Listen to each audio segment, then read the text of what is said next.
Olá pessoal, esse aqui é o canal Folha Beta, um canal de bioquímica, e hoje nós vamos tratar de um assunto bastante relacionado à bioquímica básica, que são os carboidratos, tá? Então, se você gosta do assunto de carboidratos, se você gostar de verdade desse vídeo, considere dar um like aqui nesse vídeo. E se você gosta de bioquímica, considere se inscrever no nosso canal, porque tem vários assuntos de bioquímica que a gente trata aqui rotineiramente, tá bom? Então vamos lá estudar um pouco dos carboidratos. Pois é, carboidrato, esse termo, vem da forma hidratada do carbono. Então, se você pegar a molécula da glicose, por exemplo, a fórmula é C6H12O6. Se você simplificar tudo por 6, vai virar CH2O.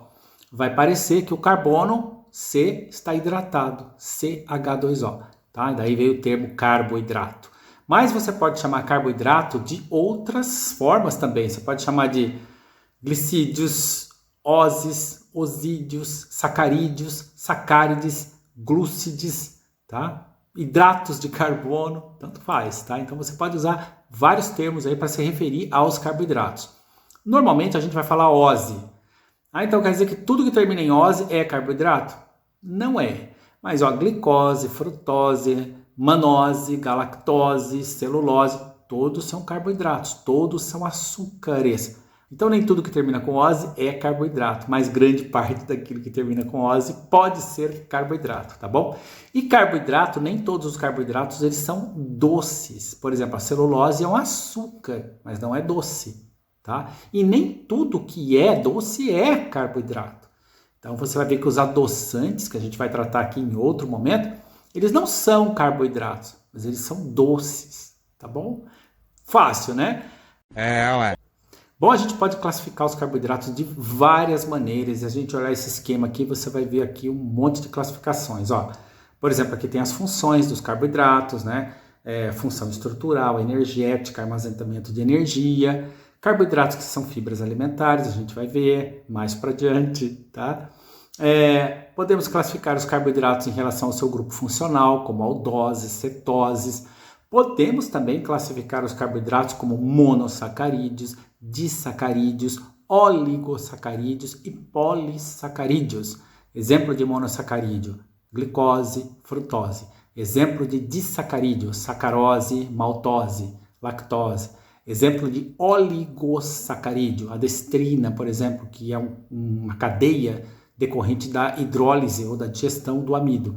Exemplo de polissacarídeo, celulose, amido, glicogênio, tá bom? E aqui você vê aqui aminoáçucares, né? A estereoquímica dos carboidratos, que a gente vai ver um pouco mais para diante. Eles podem ser ainda classificados entre epímeros, enantiômeros, isômeros e assim por diante, tá bom? Então é vasta aqui a forma de classificação dos carboidratos, tá?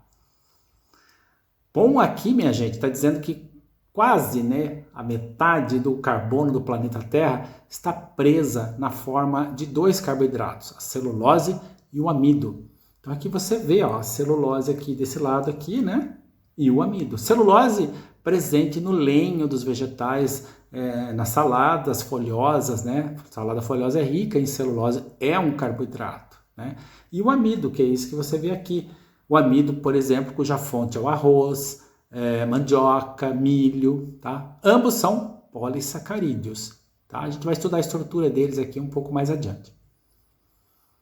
Muito bem, as funções dos carboidratos, né? Isso é importante. Função energética, a partir dos carboidratos que a gente obtém ATP.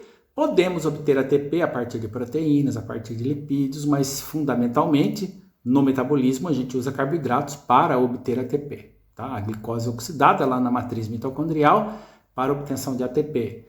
Então você lembra disso, né? Ó, C6H12O6 mais O2 vai virar CO2, mais água, mais ATP, mais calor, né? Mais radicais livres, porque se transforma em radicais livres, mais CO2, né? Essa é a equação da respiração celular aeróbica, né? Reserva de energia, os carboidratos eles podem ser armazenados como fonte reserva de energia na forma de amido nas plantas, né? E na forma de glicogênio nos animais. Nós, seres humanos, por exemplo, armazenamos glicogênio no fígado e também no músculo esquelético. É uma forma de armazenamento de energia na forma de carboidratos, né? Bom, função estrutural, né? A celulose compõe, né, a parede das células vegetais, né, o lenho das plantas, né? E a quitina, que a gente vai ver aqui, a estrutura da quitina, também é um carboidrato estrutural, faz parte do exoesqueleto, por exemplo, dos insetos, tá? E os carboidratos são também matéria-prima para a fonte de outras moléculas.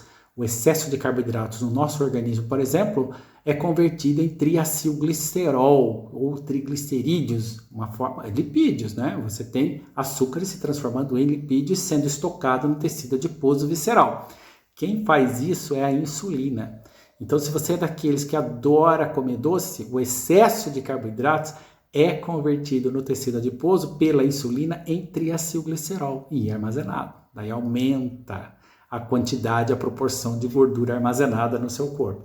Então, comer açúcar engorda? Engorda sim, tá? Muito bem, a gente pode dividir os carboidratos em duas grandes famílias baseado no seu grupo funcional. Então, a gente vai ter a família das aldoses, cujo grupo funcional é o aldeído, e a família das cetoses, cujo grupo funcional é a cetona. Nós vamos ver aqui que o D-gliceraldeído vai dar origem à família das aldoses, e a dihidroxiacetona vai dar origem à família das cetoses. Então vamos ver como isso acontece. Olha aqui, ó. Essa família aqui é a maior, é a das aldoses. Então se você pegar ali em cima lá o D-gliceraldeído e for colocando carbonos, você vai formando carboidratos, formando monossacarídeos, né, oses, que tem como grupo funcional o aldeído. Então olha aqui, ó. O D-gliceraldeído tem 3 carbonos. Se você colocar mais um, dá origem a D-eritrose, a D-treose, e aí você tem 4 carbonos, você colocou mais um. Então são tetroses. Agora vamos colocar mais um carbono. Você dá origem a D-ribose, arabinose, xilose e lixose. Lixose é um açúcar. E aqui são 5 carbonos, então são pentoses. Nossa, pentoses porque penta é 5 em grego. Uma pentose bastante importante para nós é a ribose. Se você colocar mais um carbono, você dá origem às hexoses. E uma hexose bastante importante para nós, e que é uma aldose, porque o grupo funcional é o aldeído, é a glicose. Tá? A galactose é outra, olha aqui, né? A manose, tá bom? Fácil, né? Então veja que aqui é tudo monossacarídeos, a família das aldoses, tá? Porque o grupo funcional é o aldeído, né? Então agora vamos ver a família das cetoses, que ela é menor. Olha aqui, ó. Então tá ali a dihidroxiacetona, né? Ela dá origem à família das cetoses. Basta você ir colocando carbonos, a mesma ideia que vale para as aldoses, vale para a cetose. Então, se você for colocando carbono, lá você forma a ribulose, né? A eritrulose, xilulose, psicose também, o açúcar, né? Estou com uma psicose, você está com açúcar. Uma importante cetose é a frutose, tá? Sorbose, tagatose, assim por diante, tá bom? Fácil, né? Então, é uma forma de classificar os carboidratos monossacarídeos, isso aqui só vale para monossacarídeos, é por meio do seu grupo funcional. Aldose, grupo funcional aldeído, cetose, grupo funcional cetona, tá? Bom, e aí a gente pode fazer um estudo da estereoquímica dos carboidratos, né? Nesse caso, os carboidratos monossacarídeos só vale para monossacarídeo. A gente pode ter epímeros. O que são epímeros? É a mesma ideia da química. Epímeros, quando dois carboidratos diferem em torno de um átomo específico de carbono.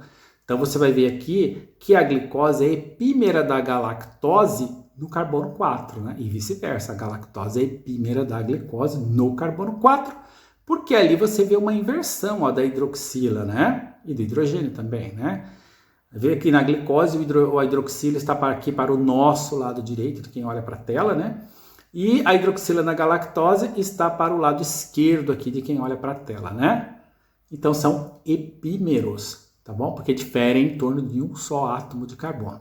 Mas quando eles diferem em torno de 2 átomos de carbono, como é o caso da galactose e da manose, aí já não é mais epímero, daí você tem que chamar de isômero, porque o isômero é uma substância que possui a mesma fórmula molecular mas eles diferem geometricamente entre si, né? Então você vê aqui que tem dois átomos de carbono que são diferentes, tanto na galactose quanto na manose, e aí a gente vai chamar de isômero. Agora, se é tudo diferente, olha aqui, ó, aí a gente chama de enantiômero. Como assim tudo diferente? Se você olhar a D-galactose, tudo é o inverso na L-galactose, ou seja, a D-galactose é a imagem especular da L-galactose, tá? Então aí a gente tem um enantiômero. A gente pode considerar que os açúcares da série D, dextrorotatório, que antigamente era chamado de dextrógeno, né? Eles são enantiômeros dos açúcares da série L, que são os levorotatório ou os levógeros, tá bom? E aí, para você lembrar, você pode dizer que a mão direita, se a mão direita, você colocar a mão direita na frente do espelho, a imagem especular é da mão esquerda. Então, os açúcares, os enantiômeros, são imagens especulares um açúcar do outro, tá bom? Fácil, né? Moleza esse negócio, não é difícil. Então vamos seguir. Daí você pode representar os carboidratos de diferentes maneiras. Você pode representar os carboidratos de todas essas formas que você vê aqui, tá? Esse senhor simpático aqui é Emil Fischer. Foi ele que projetou aquela imagem ali, aquela projeção é dele, a projeção de Fischer, né? Uma cadeia aberta, tá? Mas ao longo do tempo, o pessoal foi elaborando outras formas da gente representar os carboidratos, né? Por exemplo, Tollens, a projeção de Tollens, tem aquele anel, aquela linha ali, chama anel de M-acetal, tá? Esse anel de M-acetal, ele surge da interação do grupo aldeído ali, né? Nesse caso, o grupo aldeído, que está interagindo com o quinto carbono, formando um anel de M-acetal. Tá? E esse anel de M-acetal, ele é representado nas outras formas, na forma de Hayward simplificada, né? Na cadeia aberta, na projeção em barco, na projeção em envelope. Esse anel de M-acetal na projeção de Tollens, ele é representado nas outras formas como essa linha espessa embaixo. Essa linha espessa em todas as formas é o anel de M-acetal. Mas é importante saber isso? Tem que saber isso? Tem. Aí a gente vai ver por quê. Bom, agora você vê aqui que a representação de Hayward usa dois anéis principais, o anel de furano e o anel de pirano. Para você representar a frutose, a gente usa o anel de furano. Para você representar a glicose, a gente usa o anel de pirano, tá? São anéis, esses anéis a gente utiliza para representar a forma fechada dessas oses. Inicialmente, a gente tem a forma aberta aqui, ó. Essa forma aberta é a projeção que a gente viu lá, a primeira projeção de Fischer, né? Mas, na natureza, essa forma aberta ela não fica retinha assim, ela se dobra no espaço. Se dobra e dá origem a um anel cíclico, que pode ser um anel de furano ou um anel de pirano, tá? Quando vai formar o anel, esse processo de formação do anel chama ciclização, tá? Ciclização. Bom, durante a ciclização, a hidroxila do carbono 1, tanto no anel de pirano quanto no anel do furano, que a gente vai ver mais adiante, se essa hidroxila do carbono 1 ficar acima do plano do anel de M-acetal, a gente tem a forma beta do açúcar. Se a hidroxila do carbono 1 ficar abaixo do plano, a gente tem a forma alfa. Mas como assim? Olha ali, ó, ali não está mostrando a linha espessa ali embaixo. Mas você está vendo que a hidroxila está acima do plano do anel de M-acetal. O anel de M-acetal está passando onde está mostrando aquela linha tracejada ali. Então você vê que a hidroxila está acima. Então você tem a forma beta. Já aqui embaixo, você tem, está ali ó, a linha tracejada e a hidroxila abaixo do plano do anel de M-acetal. A linha tracejada está dizendo onde está passando o anel de M-acetal. Se ela estiver abaixo, a gente tem a forma alfa. Ué, mas o que determina isso? O que determina isso é o fechamento do anel e é aleatório, tá? E é importante saber isso? Porque isso determina a ligação glicosídica, a gente vai ver. Então aqui é a ciclização do anel de pirano. Agora, essa é a ciclização do anel de furano. É igual? É a mesma coisa. coisa se a hidroxila ficar abaixo do plano do anel ali. Já está mostrando o plano do anel, aquela linha espessa ali, né? A linha tracejada está mostrando onde está passando o anel de diacetal. Se a hidroxila estiver abaixo do plano do anel de diacetal, a gente tem a forma alfa do açúcar.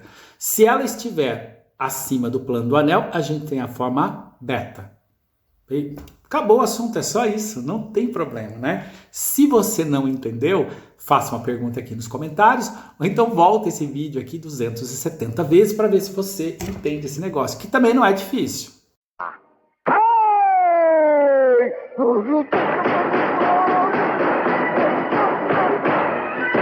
Basta! É brincadeira! É brincadeira! Agora que a gente vai ver como a ideia de hidroxilas acima e abaixo do anel de diacetal dá origem às ligações glicosídicas do tipo alfa ou do tipo beta. Então vamos ver aqui, olha aqui, ó. Para formar a lactose, você tem a união da glicose mais a galactose. Só que veja que a hidroxila do carbono 1 da glicose está acima do plano do anel de diacetal. E a hidroxila ali do carbono 4 da galactose está abaixo do plano do anel de diacetal. A única maneira de fazer a ligação glicosídica é nessa diagonal. Aí você tem que lembrar que tem que sair uma molécula de água. Então, imediatamente, você não pode fazer a ligação glicosídica usando essa hidroxila e aquele hidrogênio. Ah, vai sair água? Vai, porque é H2O. Só que não vai sobrar oxigênio para fazer a ligação glicosídica. Tá? Porque se você ainda está ali embaixo, ó, tem um oxigênio no meio da ligação, né? Então a única maneira é você pegar a hidroxila do carbono 1, que está acima do plano do anel, e a hidroxila do carbono 4, ali da galactose, que está abaixo do plano do anel. Sempre que uma hidroxila estiver acima e uma que estiver abaixo, a única maneira de fazer a ligação é na diagonal e vai dar origem a uma ligação do tipo beta, que é essa que está aqui na lactose. Mas vamos ver a sacarose. A sacarose é glicose mais frutose, né? Então é um anel de furano mais um anel de pirano. Mas olha que interessante, as duas hidroxilas, tanto no carbono 1 quanto no carbono 2, estão abaixo do plano do anel de diacetal. Então vai formar uma coisa assim, ó, uma letra U. E isto aqui é uma ligação glicosídica do tipo alfa. Bom, agora que a gente sabe os tipos de ligação glicosídica, a gente tem que falar quais são os carbonos envolvidos. Ligação glicosídica da lactose é beta-1,4, porque envolve o carbono 1 e o carbono 4. Ligação glicosídica na sacarose é alfa-1,2. Alfa é o tipo de ligação glicosídica. 1,2 são os carbonos envolvidos. Moleza, não? Então você viu aí como é que forma a ligação glicosídica, tanto do tipo alfa quanto do tipo beta, né? Mas você pode representar essas ligações aí desta maneira. Olha aí, ó. Ligação glicosídica do tipo beta você pode representar assim, na diagonal, parecendo uma chave grega ali na segunda, né? Pouco usual. Ou então com a letra U virada para baixo. Essa forma é bastante usada. Tanto a diagonal como a letra U virada para baixo são formas bastante usuais. Essa última aqui, fazendo essa voltinha aqui, ela praticamente não é utilizada. Também não use, né? Porque se o pessoal não usa, você também não vai usar.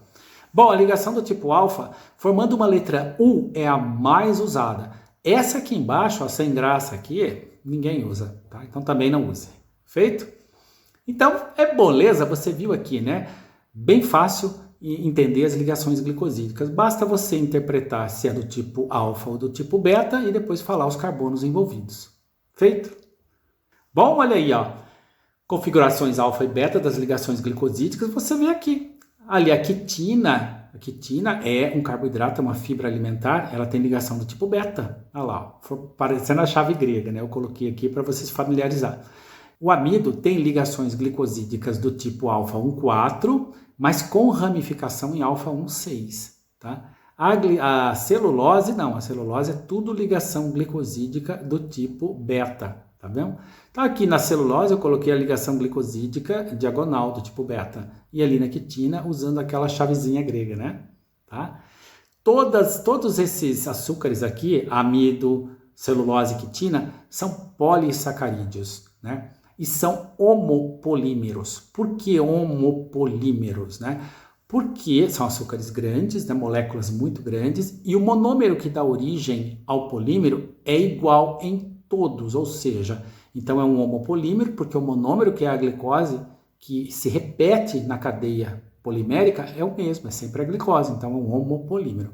Uma proteína é formada de aminoácidos, mas os aminoácidos são diferentes uns dos outros, né? Glicina, treonina, alanina, fenilalanina, tirosina e tal. Então, no caso de uma proteína, você vai ter um polímero, mas é um heteropolímero, porque cada aminoácido um é diferente do outro. Tá? Aqui é tudo homopolímero. Moleza, né?